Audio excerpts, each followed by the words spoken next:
नमस्कार दर्शक बंधु आपण मानकु मो चैनल को स्वागत। दर्शक बंधु 15 अगस्त 2025 शुक्रवार दिन पड़िबाकु जाउअछि पवित्र जन्माष्टमी एवं घरे घरे भगवान श्रीकृष्णकर जन्म उत्सव पालन करा जाइथाय। भाद्रव मासर कृष्ण पक्ष अष्टमी तिथि रोहिणी नक्षत्र रे भगवान श्रीकृष्ण जन्म होइथिले। एथिपाई प्रतिवर्ष भाद्रव मास कृष्ण पक्ष रे अष्टमी तिथि को श्रद्धा भावरे भक्त माने भगवान श्रीकृष्णकर जन्म उत्सव पालन करिथांती। एही दिन जदि आपण माने तुलसी रे एही गोटिए जिनिस बांधी दियंती ताहाले आपणक जीवन रे समस्त दुख कष्ट दूर होइथाय एवं घरे सुख समृद्धि वृद्धि पाइबाकु लागिथाय। माँ लक्ष्मी घरे निवास करिथांती, जाहाको करिबा द्वारा मनुष्य को धन संपत्ति एवं सफलता समाज रे मान सम्मान एवं सबु प्राप्त होइथाय। जन्म अष्टमी को तंत्रर 4टी राति मध्यरु गोटिए राति को खास मना जाए।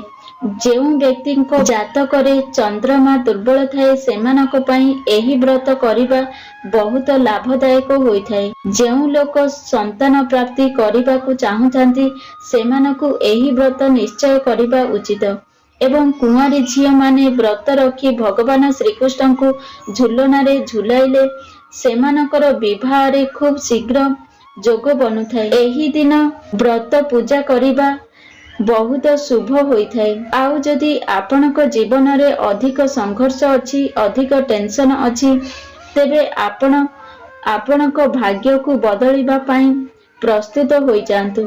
एही थर जन्माष्टमी रे भगवान श्रीकृष्णकर किछि जरूरी जिनिस अर्पण करिबा उचित। एथिरे आपणकर उन्नतिर समस्त रास्ता खोली जीव एवं जहार संतान नाही सेमाने एही व्रत को करी बालकृष्ण परि सुंदर संतान कामना करि परिबे।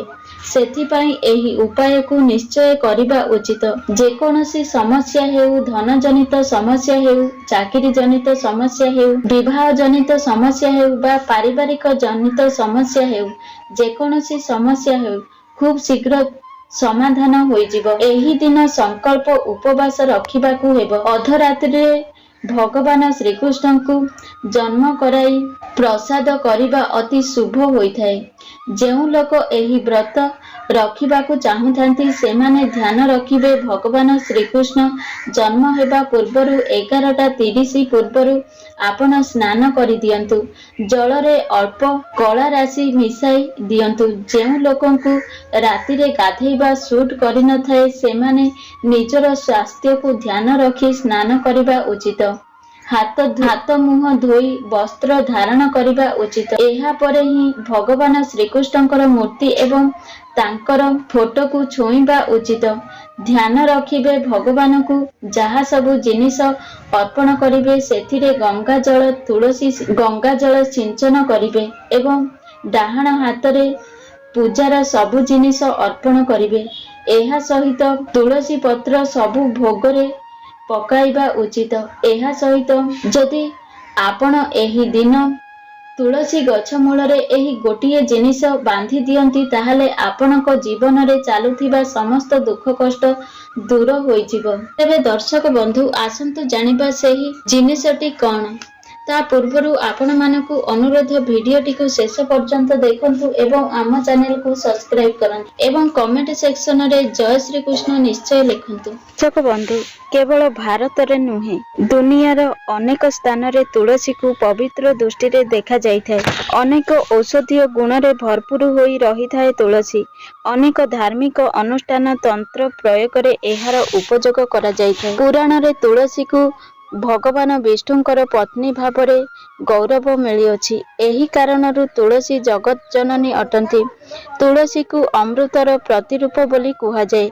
जेउठारे तुलसी गछ लागि थाए सेठारे ब्रह्मा विष्णु एवं शंकर एही त्रिदेवंकर वास होइथाए। तुलसी पूजा करिबा द्वारा महापाप नष्ट हो जाइथाए। जेमिति सूर्य उदय परे अंधकार नष्ट हो जाइथाए। शास्त्र अनुसारे जेउ घरे तुलसी हराहर रही थाए सेही घरे सुख शांति एवं समृद्धि बढ़ी थाए। भगवान विष्णु ପୂଜା ଏବଂ ପ୍ରସାଦରେ ତୁଳସୀ ପତ୍ର ରହିବା ଜରୁରୀ ହୋଇଥାଏ। ଏହାର ବିନା ପୂଜା ଅସମ୍ପୂର୍ଣ୍ଣ ଅଟେ। ଏହି କାରଣରୁ ସବୁ ହିନ୍ଦୁ ଘରେ ତୁଳସୀ ରହିବା ଜରୁରୀ ଅଟେ। ଘରେ ସୁଖ ଶାନ୍ତି ବନି ରହିବା ପାଇଁ ମା ତୁଳସୀକୁ ଚୁନରି ଅବଶ୍ୟ ଚଢ଼ାନ୍ତୁ। ପ୍ରାତଃ ସମସ୍ତ ଲୋକ ଅଜାଣତରେ ଅନେକ ଭୁଲ କରିଦେଇଥାନ୍ତି। ତୁଳସୀ ମାଙ୍କୁ ପୂଜା ତ କରିଥାନ୍ତି କିନ୍ତୁ ଓଢ଼ଣି ଦେଇନଥାନ୍ତି। ଏହି କାରଣରୁ ଏମାନଙ୍କୁ ଫଳ ପ୍ରାପ୍ତି ହୋଇନଥାଏ। ଦର୍ଶକ ବନ୍ଧୁ, ଯେଉଁ ଲୋକମାନେ ତୁଳସୀକୁ ବିବାହ କରିଥାନ୍ତି ସେ ଲୋକମାନଙ୍କୁ କେବେ ବି କଷ୍ଟ ଆସିନଥାଏ। ଶାଳଗ୍ରାମ ଏବଂ ତୁଳସୀ ବିବାହ କରାଇବା ଫଳରେ କଳହ, ପାପ, ଦୁଃଖ ଏବଂ ରୋଗ ଦୂର ହୋଇଥାଏ। ଦର୍ଶକ ବନ୍ଧୁ, ଯଦି ଆପଣ ଏହି ଜନ୍ମାଷ୍ଟମୀ ଦିନ ଜଳରୁ କିଛି ଟୋପା କ୍ଷୀର ମିଶାଇ ମା ତୁଳସୀକୁ ଅର୍ପଣ କରିବେ, ଏହା ଦ୍ୱାରା ଭଗବାନ ବିଷ୍ଣୁଙ୍କର କୃପା ପ୍ରାପ୍ତ ହୋଇଥାଏ। ତୁଳସୀକୁ ବିଷ୍ଣୁପ୍ରିୟା ମନାଯାଏ। ସେଥିପାଇଁ ତୁଳସୀରେ କ୍ଷୀର ଚଢ଼ାଇବାର ମାନେ ହେଲା ଭଗବାନ ବିଷ୍ଣୁଙ୍କୁ କ୍ଷୀର ଅର୍ପଣ କରିବା। ଏହି ଉପାୟ ଦ୍ୱାରା ଘରେ ସୁଖ, ସମୃଦ୍ଧି ଏବଂ ଧନର ଲାଭ ହୋଇଥାଏ। ଏହି ଉପାୟକୁ ଗୁରୁବାର ଦିନ କରିବା ଦ୍ୱାରା ଜାତକରେ ବୃହସ୍ପତି ଗ୍ରହ ମଜବୁତ ହୋଇଥାନ୍ତି ଆଉ ଘରର ସବୁ କଳହ ଦୂର ହୋଇଯାଇଥାଏ। ଏବେ ମୁଁ ଆପଣଙ୍କୁ ଆଉ ଗୋଟିଏ ଉପାୟ କହିବି, ଯାହାକୁ ଆପଣ ଜନ୍ମାଷ୍ଟମୀ ଦିନ କରି ଆପଣ ନିଜର ସବୁ ସମସ୍ୟାକୁ ଦୂର କରିପାରିବେ। ଏହି ଉପାୟ ଆପଣ ଜନ୍ମାଷ୍ଟମୀ ଦିନ କରିପାରିବେ, ନହେଲେ ଯେଉଁ ବି ଗୁରୁବାର ଦିନ କରିପାରିବେ। ଭଲ ଦିନରେ କରାଯାଇଥିବା ଏହି ମହା ଉପାୟ ଆପଣଙ୍କ ଘର ଧନଧାନ୍ୟରେ ଭରିଦେବ। ପ୍ରଥମେ ସକାଳୁ ଉଠି ସ୍ନାନ କରି ସ୍ୱଚ୍ଛ ବସ୍ତ୍ର ପରିଧାନ କରନ୍ତୁ ଏବଂ ଏହାପରେ ତୁଳସୀ ଗଛ ମୂଳେ ଗୋଟିଏ ଲାଲ ରଙ୍ଗର ଧାଗାକୁ ଆପଣ ବାନ୍ଧି ଦିଅନ୍ତୁ। ତାପରେ ଆପଣଙ୍କୁ ଗୋଟେ ମାଟି ହାଣ୍ଡି ଆଣିବାର ଅଛି। ସେଥିରେ ଆପଣଙ୍କୁ ଚାଉଳ ଭରି କରି ରଖିବାର ଅଛି। ଚାଉଳ ଉପରେ ସିନ୍ଦୁର, 1 ଟଙ୍କା କଏନ୍ ଆଉ 3ଟି ତୁଳସୀ ପତ୍ର ପକାଇଦେବେ ସେହି ମାଟି ହାଣ୍ଡିରେ। ତାପରେ ଗୋଟେ ଚୁନରି ଘୋଡ଼ାଇ ଦେବେ। ଏହି ସବୁ ଜିନିଷକୁ ନେଇ ଆପଣ ମା ଲକ୍ଷ୍ମୀଙ୍କ ପାଖକୁ ଯିବେ ଏବଂ ନିବେଦନ କରି କହିବେ, ହେ ମା ଲକ୍ଷ୍ମୀ, ମୋ ଜୀବନରେ ଧନଜନିତ ସମସ୍ୟାକୁ ଦୂର କରିଦିଅନ୍ତୁ। ଆପଣଙ୍କ ଆଶୀର୍ବାଦ ମୋ ଉପରେ ଥାଉ, ମୋ ପରିବାର ଉପରେ ସର୍ବଦା ବନେଇ ରଖନ୍ତୁ। ଦର୍ଶକ ବନ୍ଧୁ, କୁହାଯାଏ କି ମା ଲକ୍ଷ୍ମୀ ହିଁ ତୁଳସୀର ଦ୍ୱିତୀୟ ରୂପ ଅଟନ୍ତି। ଯଦି ଆପଣ ମା ଲକ୍ଷ୍ମୀକୁ ପ୍ରସନ୍ନ କରିଦେଲେ ଆପଣଙ୍କ ଜୀବନରେ କେବେ ବି ଟଙ୍କାର କମି ହେବ ନାହିଁ। ଏହି ଉପାୟକୁ ଆପଣ ଜନ୍ମାଷ୍ଟମୀ ଦିନ ଅବଶ୍ୟ କରନ୍ତୁ। ଦେଖିବେ ପୁରା ବର୍ଷ ଆପଣଙ୍କ ଘରେ କେବେ ବି ଧନର କମି ହେବ ନାହିଁ। ଏହି ମାଟି ହାଣ୍ଡିକୁ ଆପଣ ଆପଣଙ୍କ ଧନ ରଖୁଥିବା ସ୍ଥାନରେ ରଖି ଦିଅନ୍ତୁ। ଦର୍ଶକ ବନ୍ଧୁ, ଆପଣ ତୁଳସୀର ମହତ୍ତ୍ୱ ବିଷୟରେ ଜାଣିଥିବେ, କିନ୍ତୁ ଅନେକ ଲୋକ ଘରେ ତୁଳସୀ ଗଛ ରଖି କିଛି କିଛି ଭୁଲ କରିଦିଅନ୍ତି, ଯେଉଁ ଦ୍ୱାରା କି ସେମାନଙ୍କୁ ପୂଜାର ଫଳ ପ୍ରାପ୍ତ ହୋଇପାରେ ନାହିଁ। ଯଦି ଆପଣଙ୍କ ଘରେ ଗୋଟିଏରୁ ଅଧିକ ତୁଳସୀ ଗଛ ଅଛି, ଆପଣ ଆପଣଙ୍କ ପଡ଼ୋଶୀକୁ ଦେଇପାରିବେ। ଶାସ୍ତ୍ରରେ କୁହାଯାଇଛି, ଯଦି ଘରେ ଗୋଟିଏରୁ ଅଧିକ ତୁଳସୀ ଗଛ ହୁଏ ତ ତାହା ବହୁତ ଶୁଭ ହୋଇଥାଏ। ଏହା ସହ ମା ଲକ୍ଷ୍ମୀ ଆସିବାର ସଂକେତ ଅଟେ। ଦେବୀ ଲକ୍ଷ୍ମୀ ଆପଣଙ୍କ ଉପରେ ବହୁତ ପ୍ରସନ୍ନ ଅଛନ୍ତି। ତୁଳସୀ ଗଛକୁ ବିଷମ ସଂଖ୍ୟାରେ ରଖିବା ଉଚିତ ଅଟେ, ଯେମିତିକି 3, 5 ଏବଂ 7। ତୁଳସୀଙ୍କ ପାଖରେ କେବେ ବି ଶିବଲିଙ୍ଗ ରଖିବେ ନାହିଁ ଏବଂ ଗଣେଶଙ୍କର ପ୍ରତିମୂର୍ତ୍ତି ରଖିବେ ନାହିଁ। ଏହା ବିନାଶର କାରଣ ହୋଇଥାଏ। ନିୟମିତ ଭାବରେ ତୁଳସୀରେ ଦୀପ ଜଳାଇଲେ ଅନେକ ପୁଣ୍ୟଫଳ ପ୍ରାପ୍ତ ହୋଇଥାଏ। ଦର୍ଶକ ବନ୍ଧୁ, ଶାସ୍ତ୍ରରେ କୁହାଯାଇଛି କି ମା ତୁଳସୀଙ୍କର ଆଶୀର୍ବାଦ ପାଇବା ସହିତ ମା ଲକ୍ଷ୍ମୀଙ୍କର ଆଶୀର୍ବାଦ ପାଇବାକୁ ଚାହୁଁଥିଲେ ତୁଳସୀ ଗଛ ପାଖରେ କଦଳୀ ଗଛ ଅବଶ୍ୟ ଲଗାନ୍ତୁ।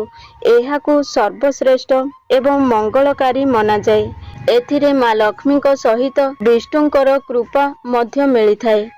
ଯେଉଁ ଘରେ ତୁଳସୀ ପାଖରେ ଏହି 3ଟି ଜିନିଷ ରଖାଯାଇ ନଥାଏ, ସେ ଘରକୁ ଲକ୍ଷ୍ମୀ କୋଷେ ଦୂରରେ ରହିଥାନ୍ତି ଏବଂ ମା ତୁଳସୀ ବି କ୍ରୋଧିତ ହୋଇଥାନ୍ତି।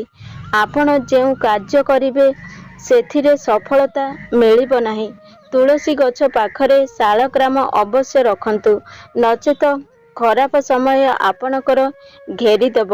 ଶାଳଗ୍ରାମ ଭଗବାନ ବିଷ୍ଣୁଙ୍କର ନିରାକାର ରୂପ ମନାଯାଏ।